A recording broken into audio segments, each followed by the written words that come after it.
Ever felt like you hustle day and night, but your money just ain't moving, bro?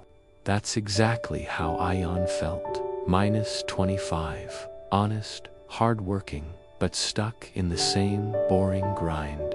Every morning, he opened his tiny grocery shop, and every night, he counted his cash. Small, slow, kinda depressing. One evening, he ran into this old dude, Mr. Vicky, chillin' under a tree, coffee in hand, vibes calm as ever. Ion goes, "Sir, how do I make my money work for me?" The old man smiles and says, "Stack first, spend later. Don't chase shiny stuff. Start small, level up slow, flip your profits. Stay patient, kid." Man, those words hit Ion deep. He realized real wealth ain't about luck. It's about discipline and grind. That day, he stopped dreaming and started doing.